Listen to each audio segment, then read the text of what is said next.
भारत का जो भिक्खु संघ है, अगर आप उसमें देखेंगे, मैंने बहुत से भिक्खु मुझे मिलते हैं, अधिकतर जो हैं, तो उनमें एक समाज का प्रभुत्व है, एक तो यानी एक जाति विशेष का। और उनके भिक्खु बनने के पीछे जो उद्देश्य है, वो उद्देश्य नहीं है जो बुद्ध ने निर्धारित किया है। उनके जो कारणों पर अगर आप जाएंगे, तो उनके जीवन में वो उद्देश्य का ना होना, क्योंकि उनके जीवन में अगर धम्म प्रचार का प्रसार और प्रचार का उद्देश्य हो, तो उसी तरह से उनके आप कार्य देखेंगे। और जो भिक्खु आपको जो है धर्म प्रचार करते हुए दिखाई देंगे, मिशन बना लिया जिन्होंने इस बात को, जो है कि उन्हें धर्म का प्रचार प्रसार ही करना है, तो आप देखेंगे कि उनका जो है सांसारिक जो मोह माया है, जो सांसारिक वस्तुएं हैं, उनसे ज़्यादा लगाव नहीं है। हमारे जीवन में जो जितने भी नातेदार हैं, सगे संबंधी हैं, रिश्तेदार हैं, उनमें सबसे अधिक भला चाहने वाले केवल हमारे माता पिता होते हैं। कई बार ऐसा भी देखा गया है कि माँ बाप जो हैं अपने प्राणों को संकट में डालकर भी अपने बच्चों की रक्षा करते हैं। तो इसलिए इस जीवन में अगर सबसे अधिक भला चाहने वाला कोई है, तो वो हमारे माता पिता हैं। और अगर उससे भी बढ़कर अगर किसी को बुद्ध ने अगर समझा है, तो वो चित्त है, व्यक्ति का खुद का चित्त।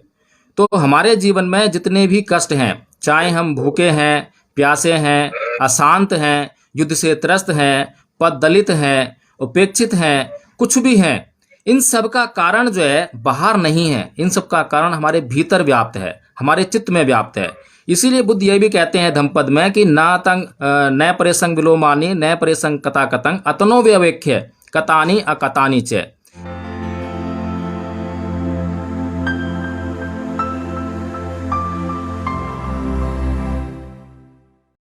जय भीम, नमोधाय मंत्री जी।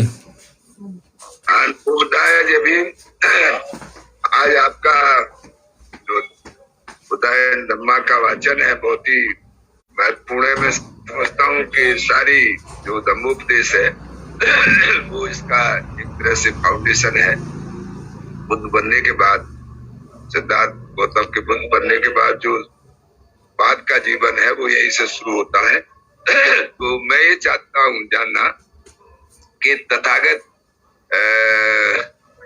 के बारे में जो सैमपति ने घोषणा की है कि जो लोग युद्ध से त्रस्त हैं और जो लोग भूखे हैं वो भूख मिटा लें, प्यासे हैं वो अपने प्यास मिटा लें, और जो उपेक्षित और पददलित हैं,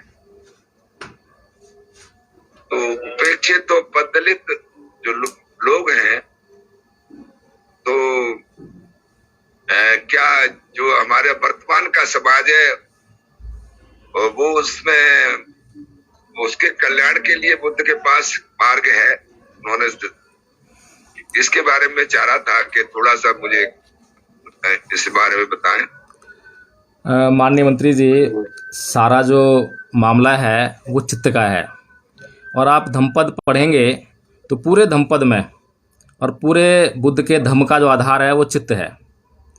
और अभी जो मैंने गाथा कही थी कि नय तंग माता पिता कैयरा अये वापी चयात का सम्मा पड़ी हितंग चित्तंग शेषो नंग तत्व करे, इसका मतलब भी यही है। बुद्ध ने यही कहा है। पहली गाथा हो, दूसरी गाथा हो, उसके बाद जो एक और गाथा है फंदनंग चपलंग चित्तंग दुरखंग दुनिवार्यंग उजुंग करोति मेधावी उसुकारो व तेज नंग। आप जिस गाथा में जैसे संपत में बढ़ेंगे तो सब मन को ही कंट्रोल करने की बात है। और जो ये गाथा है कि जितनी भलाई जो है हमारे माता पिता, यहाँ माता पिता का उदाहरण इसलिए दिया है बुद्ध ने कि हमारे जीवन में जो जितने भी नातेदार हैं, सगे संबंधी हैं, रिश्तेदार हैं, उनमें सबसे अधिक भला चाहने वाले केवल हमारे माता पिता होते हैं। कई बार ऐसा भी देखा गया है कि माँ बाप जो हैं अपने प्राणों को संकट में डालकर भी अपने बच्चों की रक्षा करते हैं। तो इसलिए इस जीवन में अगर सबसे अधिक भला चाहने वाला कोई है, तो वो हमारे माता पिता हैं। और अगर उससे भी बढ़कर अगर किसी को बुद्ध ने अगर समझा है, तो वो चित्त है, व्यक्ति का खुद का चित्त।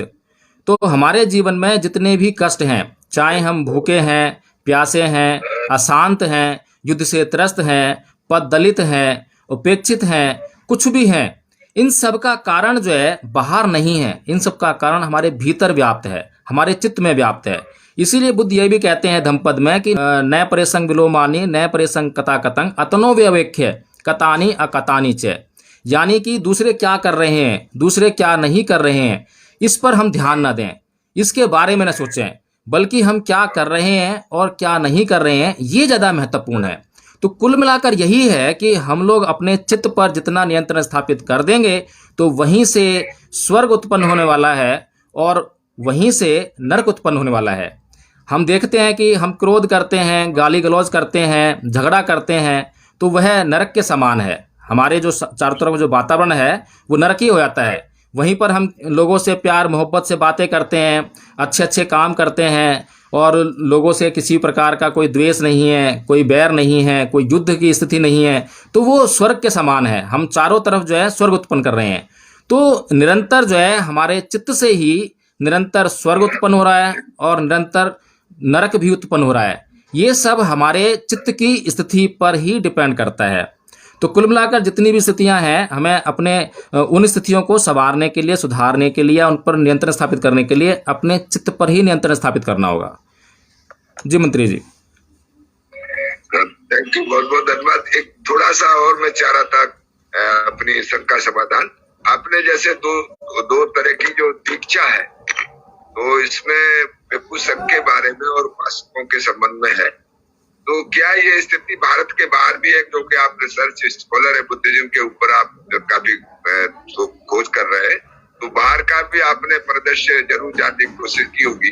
तो ऐसा ही भिक्षु संघ का हमारे भारत के बाहर भी है जैसा यहाँ वो जो आपने अभी चर्चा की? मैं समझ रहा हूँ कि जो बाहर का जो भिक्षु संघ है भारत के भिक्षु संघ की अपेक्षा वो ज़्यादा अच्छा है, बढ़िया है और विनियमित है। भारत का जो भिक्षु संघ है अगर आप उसमें देखेंगे, मैंने बहुत से भिक्षु मुझे मिलते हैं अधिकतर जो हैं, तो उनमें एक समाज का प्रभुत्व है, एक तो यानी एक जाति विशेष का, और उनके भिक्षु बनने के पीछे जो उद्देश्य है वो उद्देश्य नहीं है जो बुद्ध ने निर्धारित किया है। उनके जो कारणों पर अगर आप जाएंगे तो उनके जीवन में वो उद्देश्य का ना होना, क्योंकि उनके जीवन में अगर धर्म प्रचार का प्रसार और प्रचार का उद्देश्य हो तो उसी तरह से उनके आप कार्य देखेंगे। और जो भिक्षु आपको जो है धर्म प्रचार करते हुए दिखाई देंगे, मिशन बना लिया जिन्होंने इस बात को जो है कि उन्हें धर्म का प्रचार प्रसार ही करना है, तो आप देखेंगे कि उनका जो है सांसारिक जो मोह माया है, जो सांसारिक वस्तुएं हैं, उनसे ज़्यादा लगाव नहीं है। वे जो सांसारिक चीज़ें हैं, सांसारिक साधन हैं, वो उनके लिए केवल उस उद्देश्य को प्राप्त करने का साधन मात्र हैं।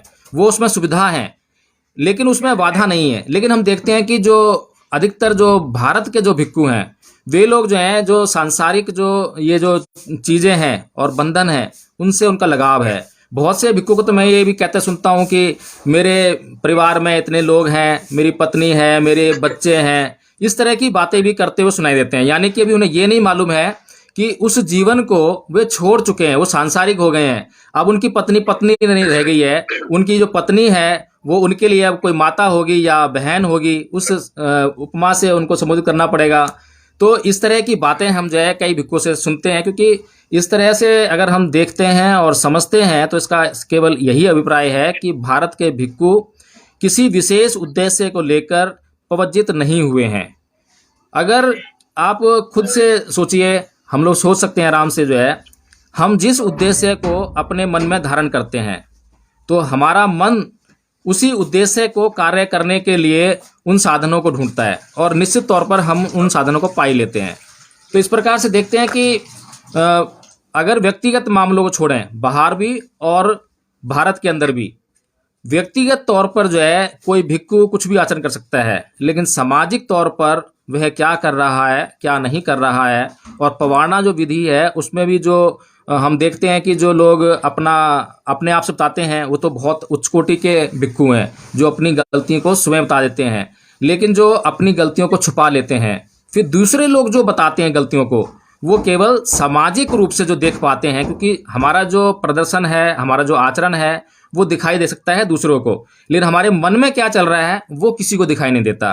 तो इस तरह से मंत्री जी हम देखते हैं कि भारत का जो भिक्षु संघ है उसकी हालत बहुत गंभीर है।